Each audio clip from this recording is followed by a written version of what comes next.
Today we're reading from Śrīmad Bhagavatam, 10th canto. We're beginning chapter 60 today, in which Srila Prabhupada entitles Lord Krishna Teases Queen Rukmiṇī. So before chanting text 1,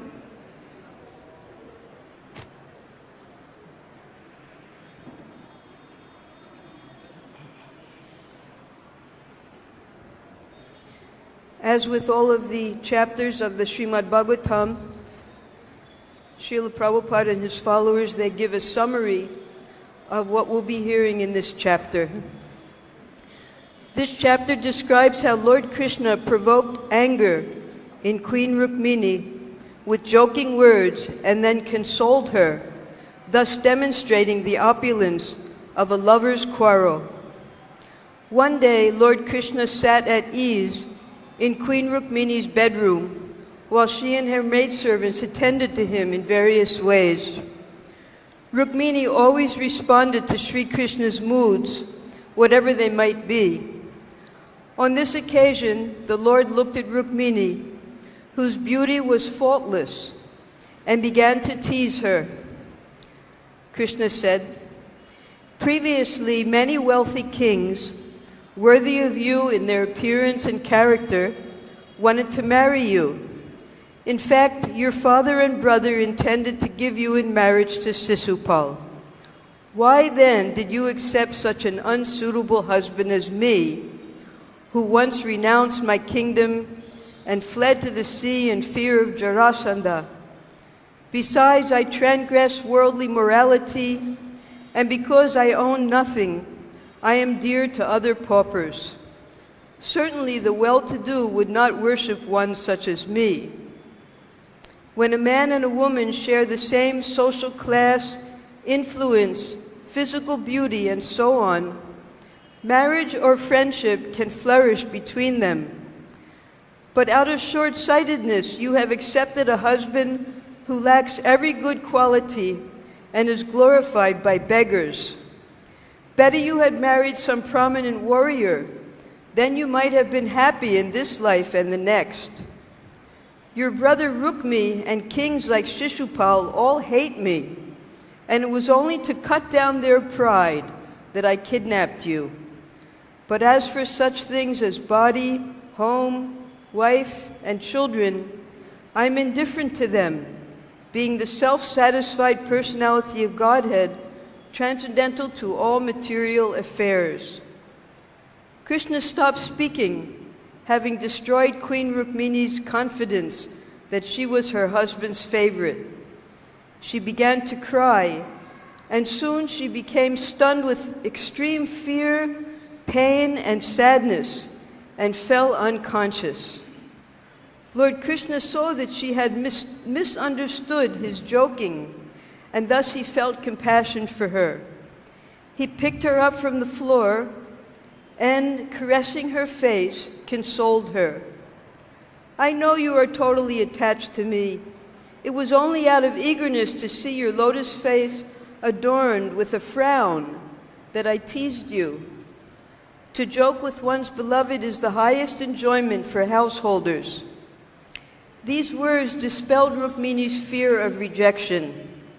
Seeing that Krishna had spoken only in jest, she said, "What you said about the two of us being mismatched is actually true. After all, no one is equal to you, the omnipotent master of the three principal deities, Brahma, Vishnu, and Shiva." Rukmiṇī went on to show how everything Krishna had said, denigrating himself, was actually glorification.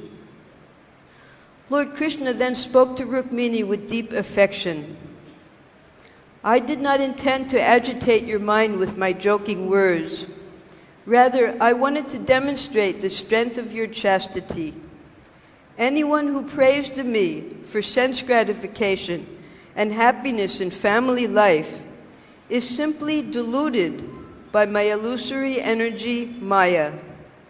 Such a person will take a low birth. Ordinary women with corrupt desires cannot possibly worship me faithfully as you have done. At the time of your marriage, you showed no interest in any of the royal suitors. Rather, you sent a Brahmin messenger for me.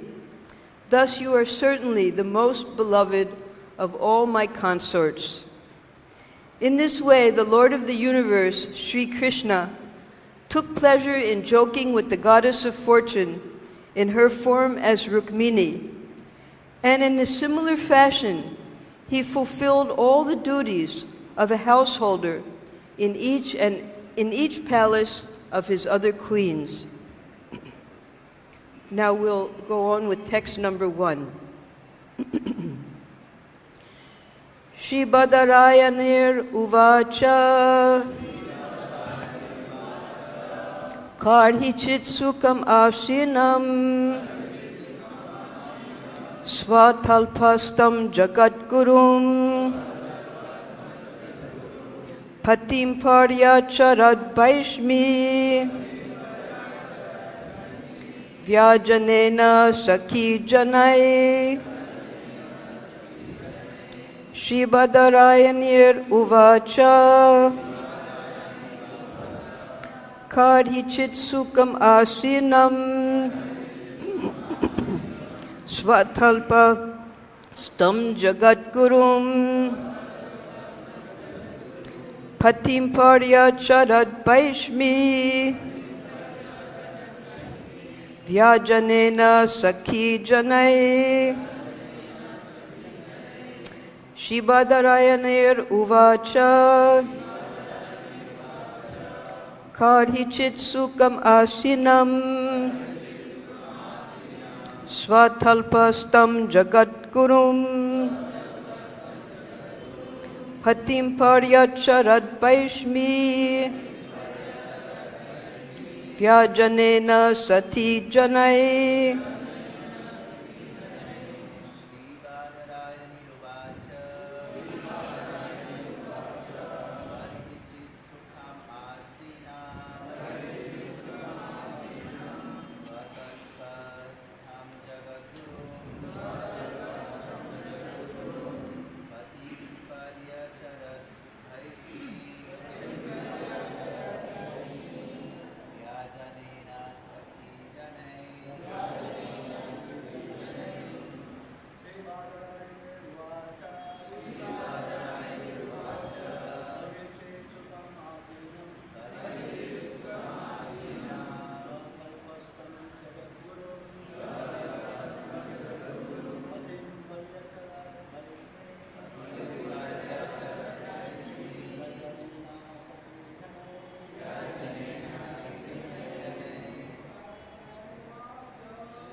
Matajis?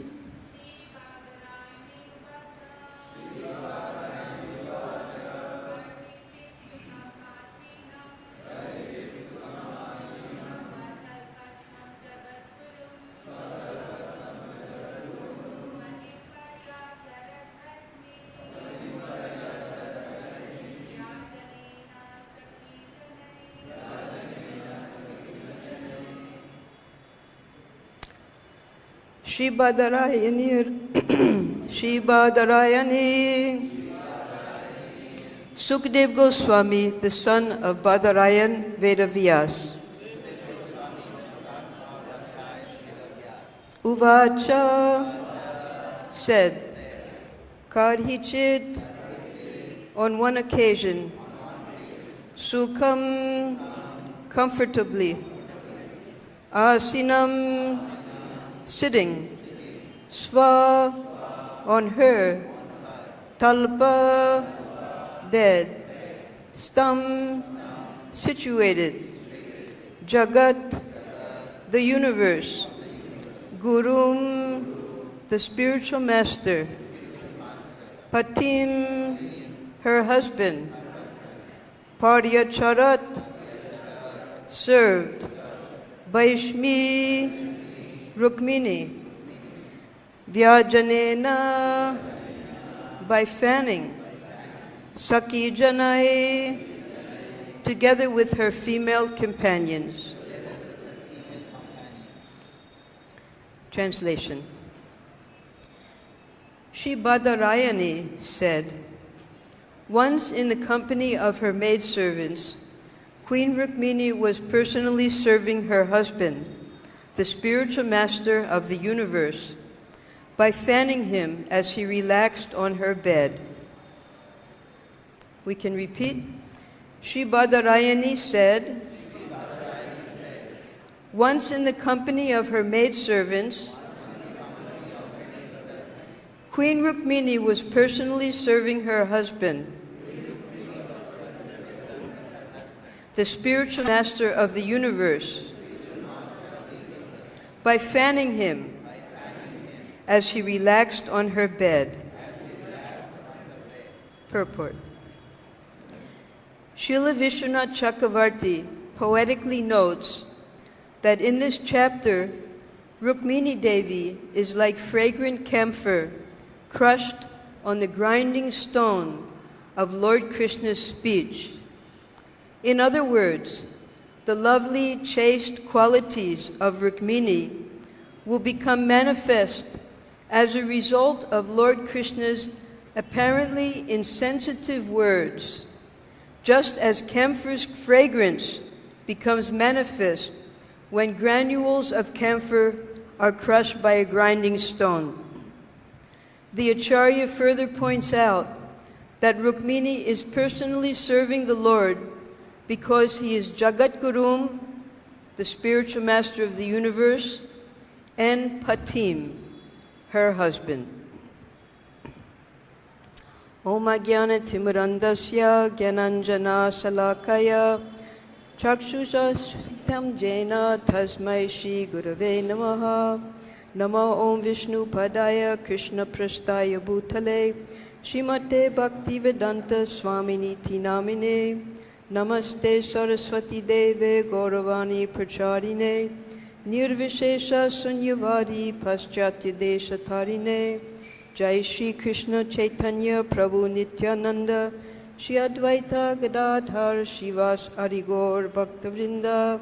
Hare Krishna, Krishna Krishna, Hare Hare, Hare Rama, Rama Rama, Hare Hare. Now it's very interesting that Srila Śukadeva Gosvāmī has incorporated this chapter right after the chapter which was entitled The Killing of the Demon Naraka. Because actually this conversation occurred between Rukmiṇī and Shri Krishna after the killing of Rukma. That means Aniruddha had just married Rukma's daughter. Rukmiṇī and Krishna were grandparents. Aniruddha was the grandchild of Rukmiṇī and Krishna. They had had 10 sons and 1 daughter, and they were sitting very peacefully in their old age. Of course, they're eternally youthful. But they had gone through their entire family life, and Rukmiṇī, despite the fact they had already had 11 children, they were already getting their grandchildren married, she was very faithfully, conscientiously, personally serving her husband. Although she had hundreds and thousands of maidservants, she had friends who were equally as beautiful as her, and she had maidservants who were doing the work and the chores around the house, and they all had loving relationship with Krishna in the mood of svakya, because they were all the personal servants of Rukmiṇī and Krishna. But Rukmiṇī, how many people can fan at one time? So she took the fan, the chamra, of her maidservant, and was personally fanning her husband with great attention.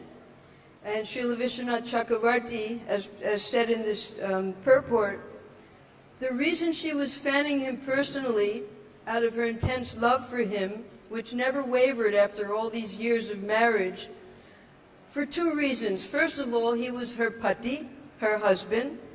And second of all, she fully understood that he was jagad-gurum.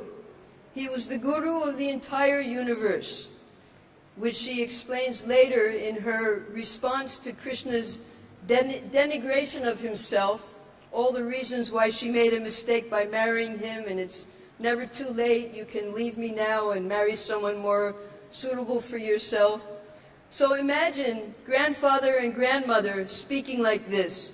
Now, why now did Śukadeva Gosvāmī put this chapter right here, after Krishna had just married 16,108 wives? That's because at this time, after Krishna killed Narakasura and went to the heavenly planets and gave back all of the booty that Narakasura had stolen, on his way back to Dwarka, at the instigation of Satyabhama, he picked up a kalpavriksha tree, a parijata. He uprooted it, and a big war started after that, because that was the property of the heavenly planets. How can they bring that down to earth? So the reason Krishna did that was because one day Narada Muni, he had come and simply presented one parijata flower to Rukmiṇī. And when Satyabhama saw that Rukmini had gotten this parijata flower, she became enraged with jealousy, a different type of a mood. And Krishna, even though he bowed down before her, he apologized to her, nothing could break her jealousy. So he promised her at that time, I'm going to get you a whole parijata tree. Just because Rukmini only got one flower, I'm going to give you a whole tree. So that's why he brought Satyabhama to go to heaven and bring her that tree. So when Krishna and Satyabhama came back, Krishna was expecting that Rukmini would also respond in loving jealousy. That I only got a flower, you've given her a whole tree now. But Rukmini had not one single grain of jealousy in her heart. She just went on faithfully serving the Lord, seeing to all of his personal needs. She never ever compared herself to any of the other queens and how Krishna was serving them. And Krishna was surprised by this. So now we fast forward after Aniruddha's been married, and another incident happens at that time when Balaram got so angry that he killed Rukmiṇī, which was Rukmini's brother, who previously she had prayed to Krishna, please don't kill him, he's my brother, have compassion. And Balaram at that time chastised Krishna that you don't treat your family members like this, he's your son-in-law. And he apologized to Rukmini for Krishna's abusive behavior. And he reminded Rukmini at that time that actually you are eternally united with Krishna. You're Lakshmi Narayan. And because Krishna came here to the earthly planet, you've come with him and you'll be performing your eternal pastimes together here on earth. Because when Krishna was here in Dwarka, he had his whole entourage with him. He had Shankarshan in the form of Balaram, he had Pradumna, he had Aniruddha, and he had Lakshmi Devi in the form of Rukmini. And they were all living very peacefully together in the fort of Dwarka. So now, all these years later, after Balaram had killed Rukmini, at that time also, Rukmini never said a word. She never objected. She never became morose that Balaram has killed my brother. She just went on serving her Supreme Lord, Jagat-guru Pati, with the same devotion as before. And Krishna explains later to Rukmini, he was so surprised that she never had any type of emotional attachment. She just went on with her service.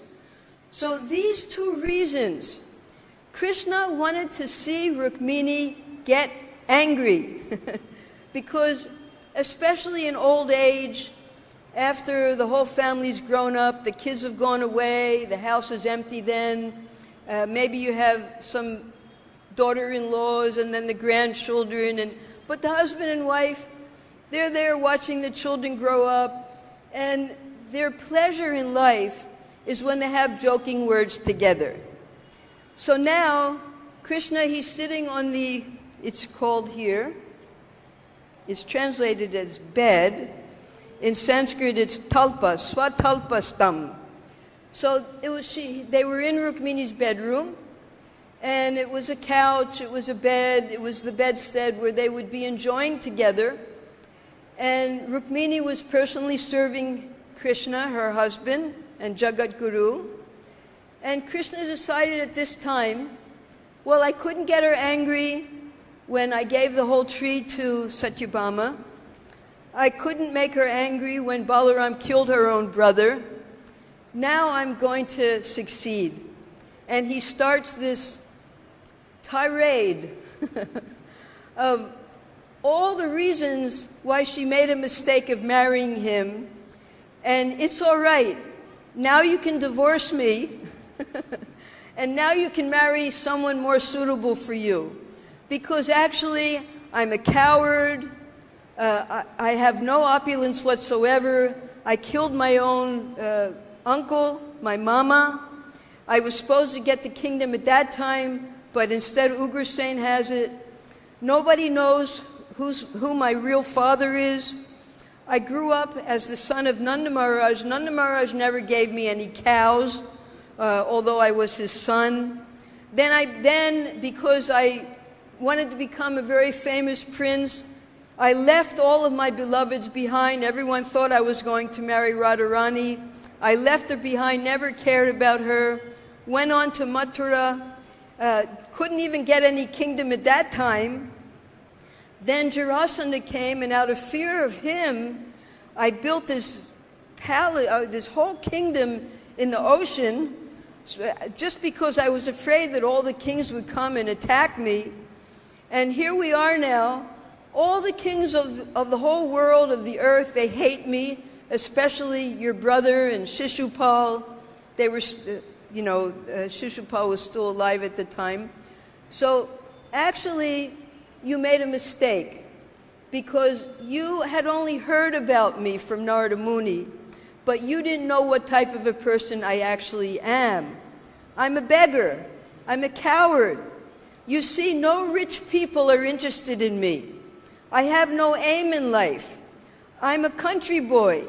I don't know how to treat my wives properly, and who else marries 16,108 women? No one. It's against all morality. I have no sense of etiquette. So Krishna is speaking like this just to convince Rukmini that she should divorce him. And then, the cherry on top, he said, and actually, to tell you the truth, I didn't kidnap you because I love you. I kidnapped you because these kings were so proud, and I wanted to cut their pride. So just to cut the pride of the kings, I came and I defeated all of them. And now you're my wife.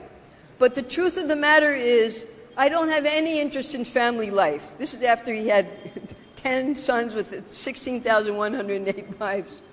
So then he says to her, you'll notice that the people who worship me, they're all beggars. They don't care about family life at all. The only thing they're interested in is self-realization. And the reason they worship me is because I'm exactly the same way. I don't care about family life. My only goal in life is self-realization. And I've heard from Uddhava and Akrura, although I never went back to see all of the Brijbasis, I've heard that they are suffering so much because I left them, because I didn't care for them. And that's just my nature. I just don't care for the people who love me. So therefore, I can't help you in this lifetime. You're just going to be left bereaved. I won't be able to help you in your next lifetime either, because I'm only interested in self-realization. I advise you at this time in our life, better late than never, you leave me. You find someone more suitable. So Rukmini, while fanning Krishna, hearing all of this, she didn't give the response that Krishna expected. Because, now, we have to understand, who is Krishna? Krishna is the supreme. Every living entity has a particular relationship with him. Krishna is the same always, but depending upon the type of relationship that each individual has, that's how they see Krishna. This was displayed in Mathura when Krishna entered the arena of Kamsa. Each person in that arena saw Krishna differently. So if we study the relationship that Rukmini has with Krishna, then we can understand why Rukmini responded the way she did. We learn from Rupa Gosvāmī, Bhakti Rasamrita Sindhu, Srila Prabhupada, Vishwanath Chakravarti, about the different stages leading from Shraddha to Prema. We get a little faith. We hear from the pure devotees about Krishna, just as Rukmini heard from Narada Muni. We get some attachment. We start to perform devotional service. We get rid of all of our bad qualities. And then we develop some affection, some attachment. And finally, that attachment, we get some taste for loving Krishna, and we come to the stage of prema. So this stage of prema is the beginning of our bhakti rasa with Krishna. At this stage of prema is when we can enter into our relationship with Krishna. So then we'll talk about the lovers of Krishna. The first type of lover of Krishna is one who's only interested in their own pleasure. And that example was given by Kubja. She approached Krishna because she wanted satisfaction from him. So that is a form of prema, but it only stops at prema because there's self-interest. Then comes the svakiyas, and Srimati Rukmiṇī Devi is in this stage. It's called samanjasa. The samanjasa Devis, they love Krishna, they want to please Krishna. At the same time, they're also satisfied because they do everything according to vidhi, according to tradition, according to the instruction of the elders, according to the shastras. They have a loving relationship with Krishna within the boundaries of dharma. And that means they marry Krishna. That is svakiya. And Radharani, Rukmini and Krishna have that samanjasa relationship. Now, because it follows very strictly vidhi and never transcends the dharmic principles, this relationship of svakiya ras can only go up to, because after prem, then comes sneha, when the heart begins to melt. Then in your relationship there's man, there's contradictory feelings. Then pranaya, where there's a real loving relationship. Then you come to the point of raga. Raga, when there's genuine attachment and affection for the Lord. And this samanjasa, this svakiya ras, can only come up to the point of what is called anurag.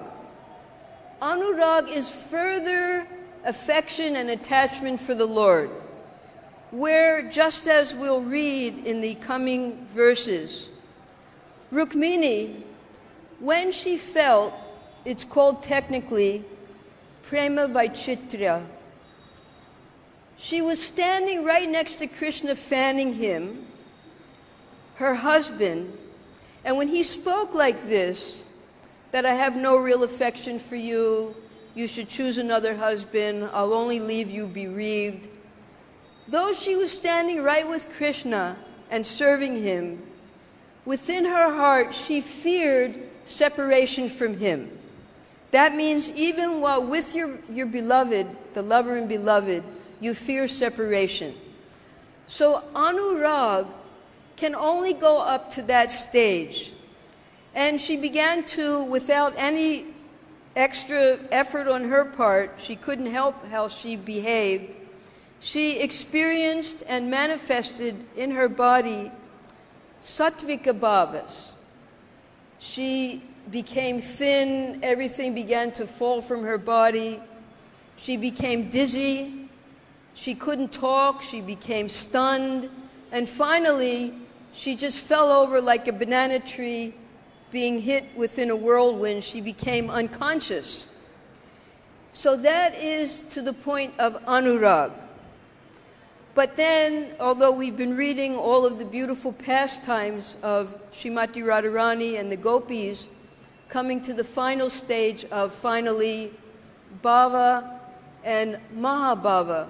Bhava means ecstatic love, where you give up out of your intense love for Krishna, you are even willing to transcend the rules and regulations of Dharma just to please Krishna. There's no interest in self-satisfaction, but to please Krishna alone, you will go overstep the dharmic rules and regulations to be with your beloved Krishna. So that is bhava.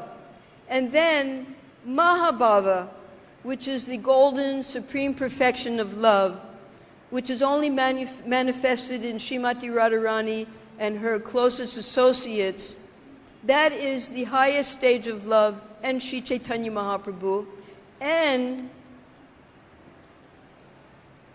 Subal. It's not the one only can attain the highest perfection as in a female form. Subal loved Krishna with such selflessness, he also attained the stage of Mahabhav. So even in friendship, you can attain the highest stage of love. So these last two stages of Bhava and Mahabhava, the Svakya Ras queens of Dwarka do not have entrance because they are not capable of transcending the dharmic and Vedic rules and regulations within married life. They enjoy Krishna according to the dharmic confines, and that's why it's called shitila. It's stunted. It's stunted because they cannot transcend the rules and regulations of Dharma. And therefore, when Krishna told Rukmiṇī that better you divorce me and find someone else, this is completely beyond the confines of Dharma, Vedic Dharma. So, Rukmiṇī, she was manifesting the topmost stage of love within her particular relationship with Krishna at this time when Krishna was simply joking with her in their old age, having watched the whole family grow up, remembering, Krishna was remembering at this time, throughout our entire marriage, she never once gave me the joy of seeing a frown on her face, of seeing her get angry, of seeing her ridicule me and get irritated with me. Because Krishna was very good at doing that with other wives. Satyabhama, she would get angry at him all the time. So, because their correspondence. In Kaishora age, all of the gopis enjoyed with Krishna. And then in the Yavana age means when in the mature time, the gopis then enjoyed with Krishna as the queens in Dwarka. The same, it all they all transferred and married Krishna in Dwarka, which was what their wishes were. They wanted to marry Krishna. But these pastimes in Dwarka have that shitila aspect of being stunted, because the queens do not overstep the principles of Dharma. Now, there's some other wonderful words in this sloka, and that is Śrī Bādarāyaṇir uvāca. So Śukadeva Gosvāmī, he has many different names. And here he's being addressed as the son of Bādarāyaṇa. Now, Bādarāyaṇa, we know, is Srila Vyasadeva, who is the literary incarnation of Krishna himself. And his name is Bādarāyaṇa because he lived in Bādarik ashram. He just had a little kutir there, a little cottage.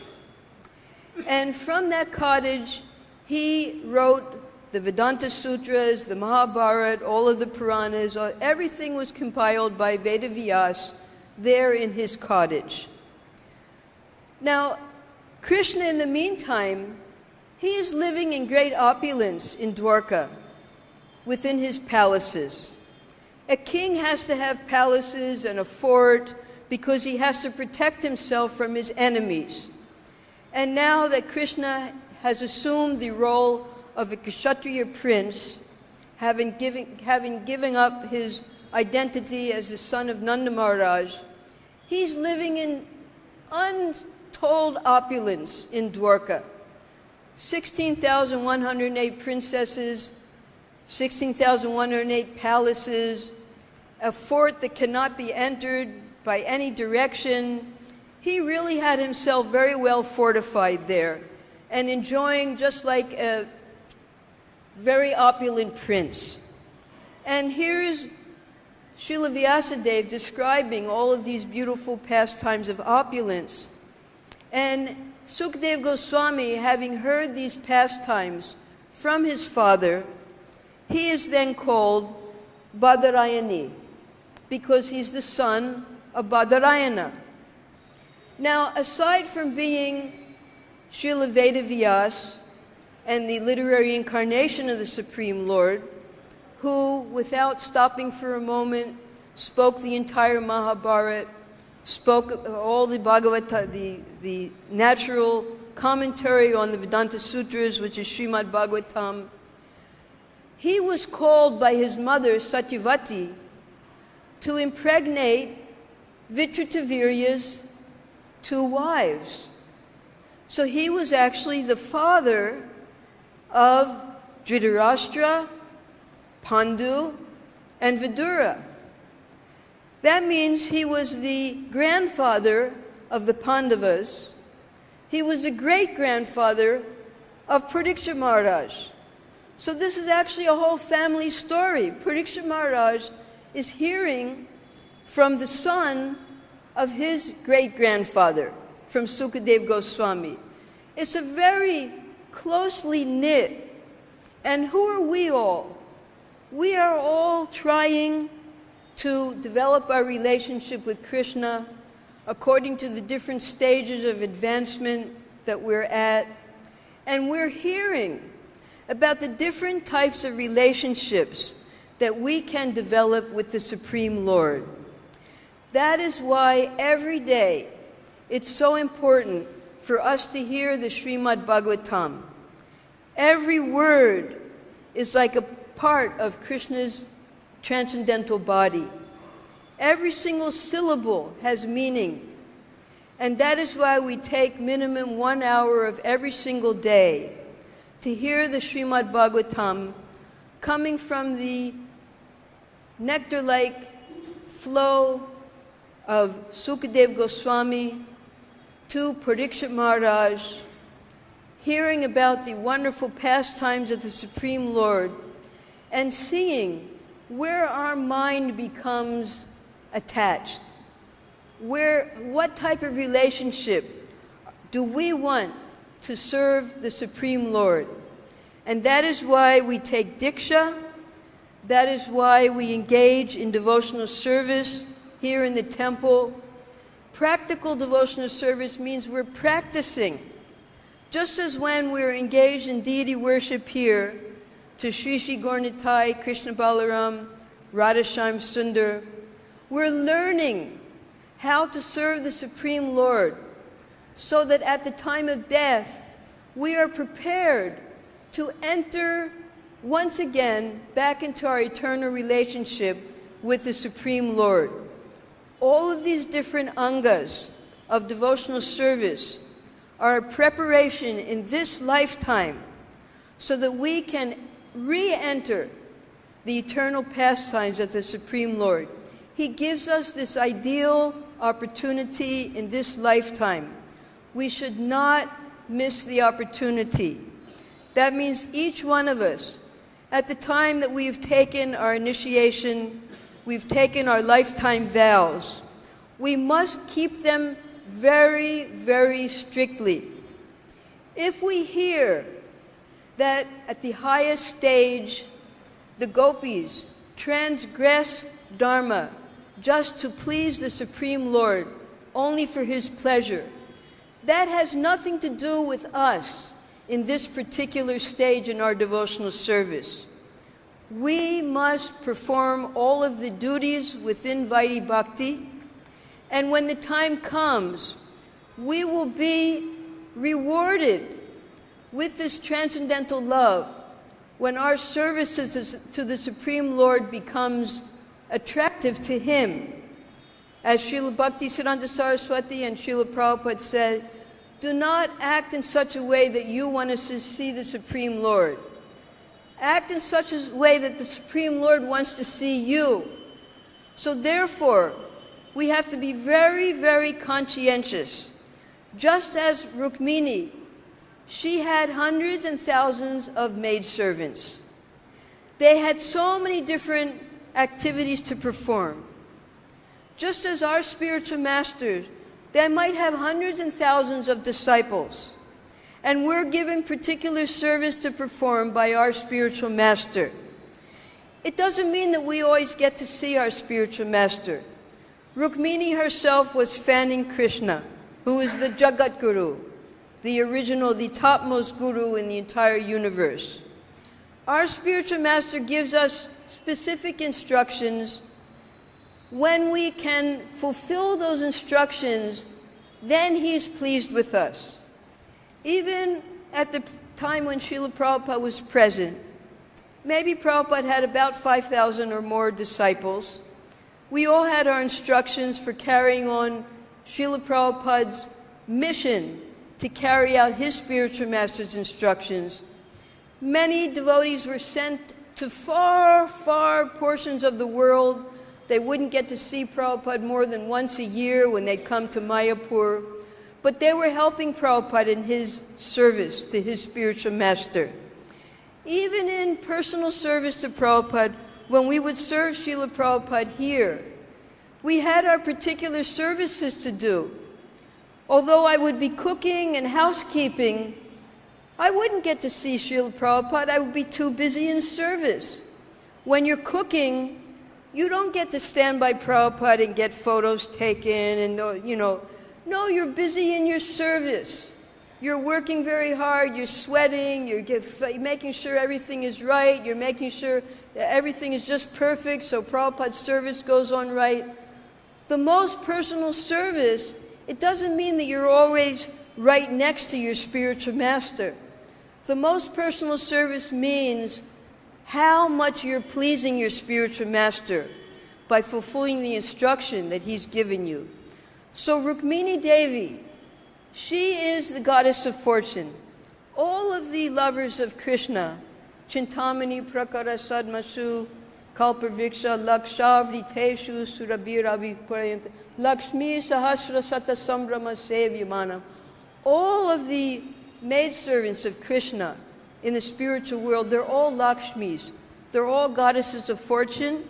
They're all plenary expansions of Srimati Radharani, serving Krishna in different moods, in different services. And if we aspire to be in that particular relationship, we must perfect the service that our spiritual master has given us now, so that he will bless us with more service and more service. So these pastimes, they're like a taste that this is how dear you can become to the Supreme Lord if you simply become perfected in the service you're doing for your spiritual master. So hearing these pastimes, they're not stories, they're not legends, they're not myths. These are all eternal pastimes of the Lord that he manifests here on earth so that we can develop our ruchi. The ruchi is one of the earliest stages, a taste for serving Krishna.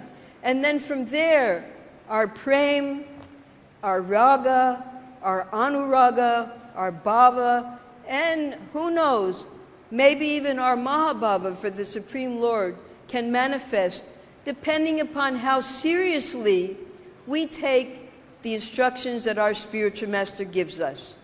So this is a very important lesson for us. Here's Krishna. He's teasing his wife. They've had a whole lifetime of household service together.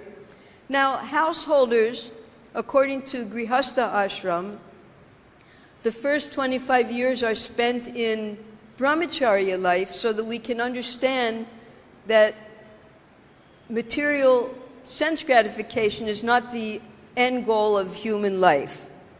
Then, for those who still want to experience Grihastha life, the age of 25, they marry.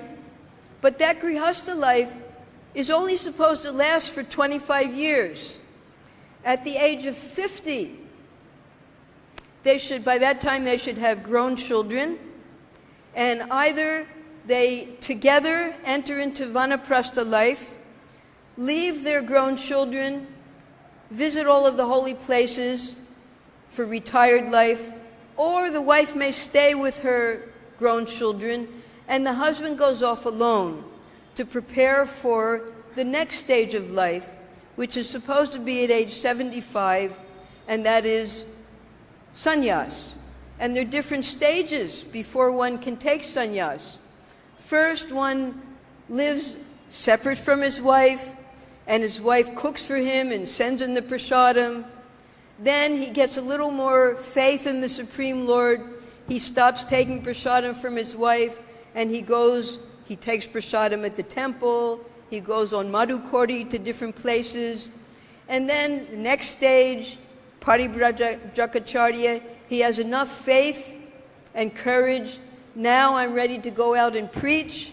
I can go wander. I can give people the message of Chaitanya Mahaprabhu. And then finally the stage of Paramahamsa, when one can actually instill that love of Krishna in all the hearts of the living entities. Then one can accept their own students. So this human life that we have been awarded after innumerable lifetimes, we should use this lifetime very carefully in Krishna's service. We should follow the principles according to the Varnashram Dharma. We should prepare ourselves for renunciation so that at the moment of death, we can be absorbed in these beautiful pastimes of Krishna and very easily enter into those pastimes by the grace of Krishna. It doesn't mean going straight back to Godhead. Next lifetime, if we are qualified, we can go to the place where Krishna is performing these same pastimes on the earthly planet. Because just as the sun travels throughout the sky, so Krishna, he's traveling from universe to universe, displaying these pastimes. Not exactly the same in every single manifestation. There are differences, different kalpas, different pastimes, different expressions of love, even different associates.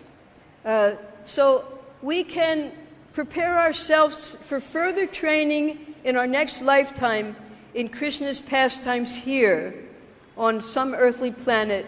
And then when Krishna takes his whole entourage back to the spiritual world, we can then accompany him. So hear very closely, relish these beautiful pastimes with Krishna and his most intimate associates, his wives, his lovers, his parents, his friends, and prepare yourself for entering into Krishna's pastimes.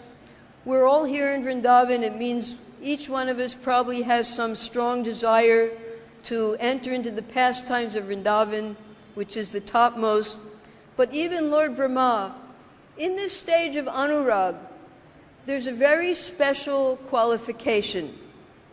And that is that the lovers of Krishna in anurag, they pray that even if I can become an insect or a blade of grass or a rock or some dust, that your associates will step on me, even just to be close to you, let me become some inanimate object. So that is how intense this particular stage of love of anurag is. Rukmiṇī, she did not express this. When she began to speak, she spoke such high philosophy. We'll hear, there are 59 verses in this slok. We only covered one verse today. But Rukmiṇī, she understood the Vedanta Sutra perfectly. She heard from Narada Muni. She understood Krishna's position as a Supreme Lord. And she understood perfectly her position as his humble servant. And Krishna appreciated her philosophical understanding so much that when he pacified her at the end of the chapter, he said, actually, you are the most dear to me. So he expressed to her, he reminded her, no, I wanted to marry you. You wanted to marry me. I also wanted to marry you. So this is that samanjasa. There's an equal. Both wanted to marry each other, and they're enjoying together in their dharmic married life. So this is as far as anurag goes, but don't be disappointed in any stage of life. This is what Chaitanya Mahaprabhu has specifically come to teach, this stage of Mahabhav. And if we absorb ourselves in Chaitanya Mahaprabhu's Sikshastakam, his teachings to all of his disciples, remaining always attached to the instructions of our spiritual master, we have the opportunity to gradually rise through the different stages from Shraddha to Prema, from Prema even up to Mahabhav. This is the blessing of Chaitanya Mahaprabhu. Thank you very much. Any questions? Yes, Prabhu.